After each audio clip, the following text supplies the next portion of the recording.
Good Girl, Bad Blood, Chapter 1. After and before. You think you'd know what a killer sounds like, that their lies would have a different texture, some barely perceptible shift, a voice that thickens, grows sharp and uneven as the truth slips beneath the jagged edges. You think that, wouldn't you? Everyone thinks they'd know, if it came down to it. But Pip hadn't. It's such a tragedy what happened in the end. Sitting across from him, looking into his kind, crinkled eyes, her phone between them recording every sound and sniff, and through a clearing huff, she'd believed it all, every word. Pip traced her fingers across the mousepad, skipping the audio file back again. It's such a tragedy what happened in the end.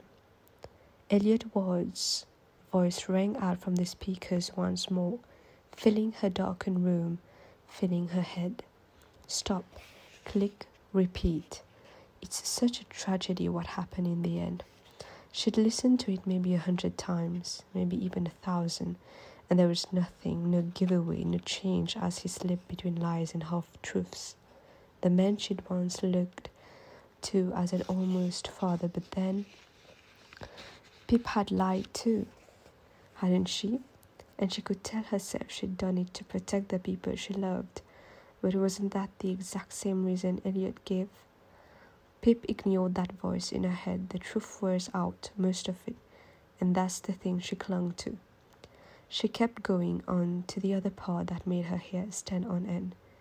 And do you think Sal killed Andy? Asked Pip's voice from the past. He was such a lovely kid, but considering the evidence, I don't see how he couldn't have done it. So as wrong as it feels, I guess I think he must have.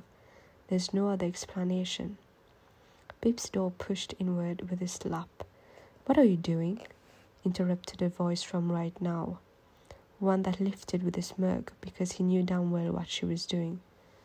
You scared me, Ravi, she said, annoyed, darting forward to pause the audio. Ravi didn't need to hear Elliot Ward's voice, not ever again.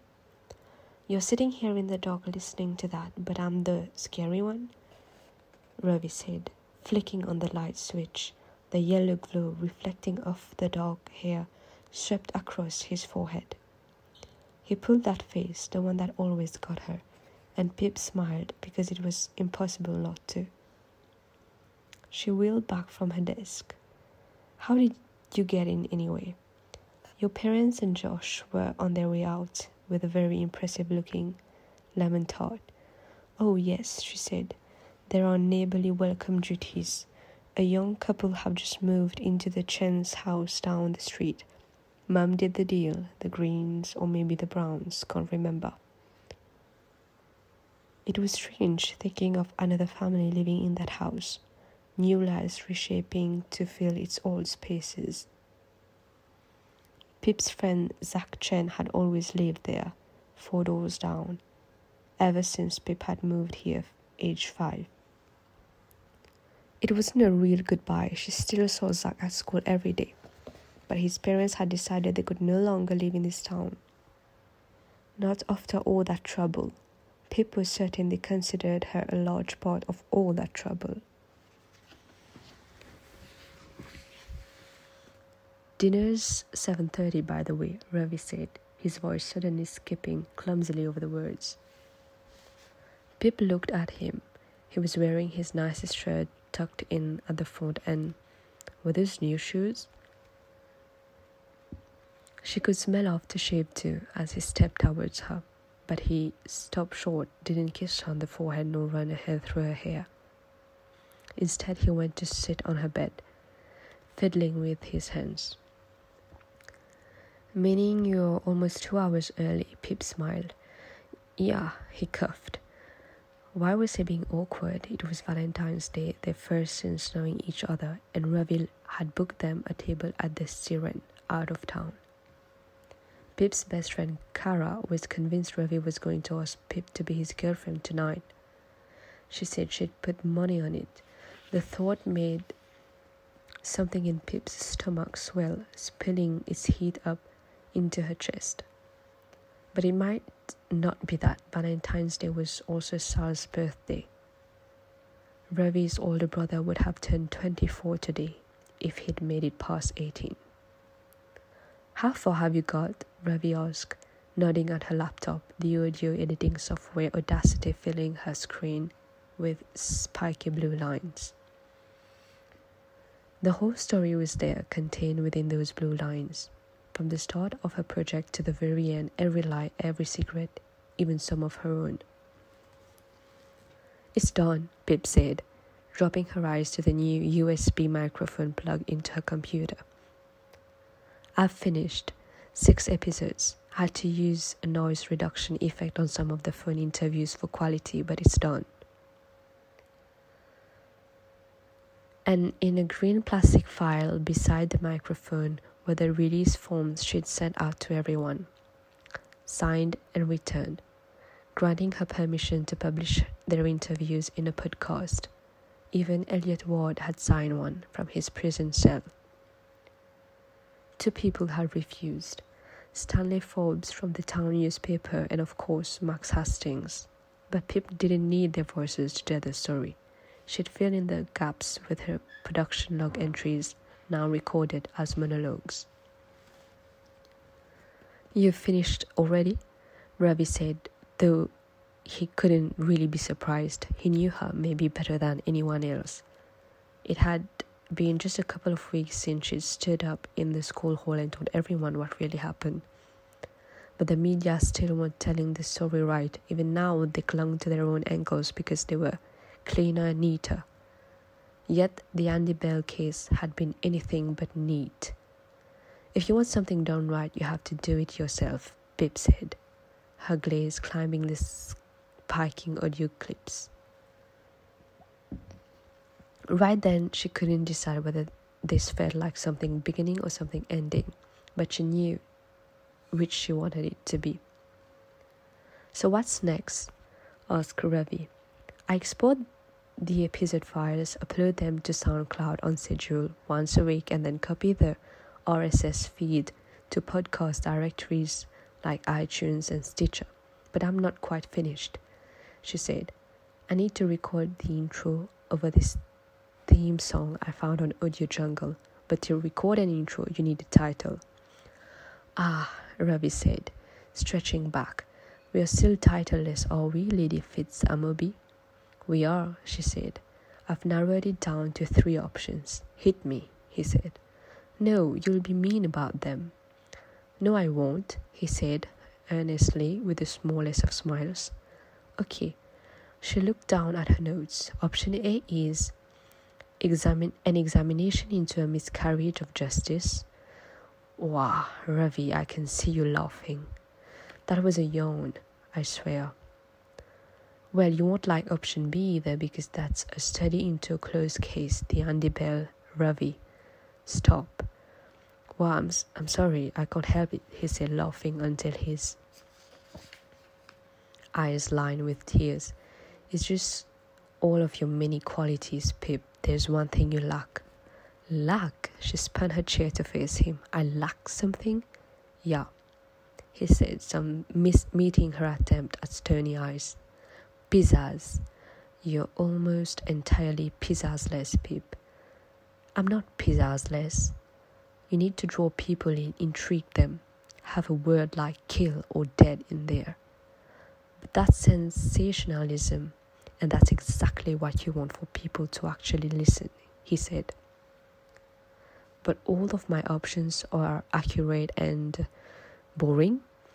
Pip threw a yellow highlighter at him. You need something that rhymes or alliteration, something with pizzazz, she said in her Ravi voice. You think of one then. Crime Time, he said. No, Little Kilton, maybe Little Kill Town? You know, said Pip. You're right. Ravi got up, started to pace. Your unique selling point is really you. A 17-year-old who solved a case the police had long considered closed. And what are you? He looked at her, squinting his eyes. Lacking, clearly, she said with mock irritation. A student, Ravi thought aloud. A girl. Project. Or how about Project Murder and Me? Nah. Okay, he chewed his lip and it made Pip's stomach tighten. So something murder or kill or dead, and you're a Pip who's a student and a girl who's good at... Oh shit, he suddenly said, eyes widening. I've got it. What? She said. I've literally got it, he said, far too pleased with himself. What is it? A Good Girl's Guide to Murder. No, Pip shook her head. That's bad. Way too try hard. What are you talking about? It's perfect. Good girl, she said dubiously. I turned 18 in 2 weeks. I won't contribute to my own infantilization. A Good Girl's Guide to Murder, Ravi said in his deep, movie trailer voice, pulling Pip up from her chair and spinning her towards him. No, she said. Yes, he retorted, placing one hand on her waist, his warm fingers dancing up her ribs. Absolutely not. A Good Girl's Guide to Murder review. The latest true crime podcast, Obsession ends with a chilling finale. If you haven't yet listened to episode 6 of A Good Girl's Guide to Murder, look away now. Serious spoilers below. Of course, many of us knew how this mystery ended from when it exploded onto the news cycles last November, but the whodunit wasn't the whole story here. The real story, A Good Girl's Guide to Murder, has been the journey from a 70-year-old sleuth's hunch about a closed case, the murder of teenager Andy Bell, allegedly by her boyfriend Sal Singh, to the spiraling web of dark secrets she uncovers in her small town. The ever-shifting suspects, the lies and the twist. The final episode certainly is lacking in twists, as it brings us the truth, starting with Pip's shocking revelation that Elliot Ward, her best friend's father, wrote the threatening notes Pip received during her investigation.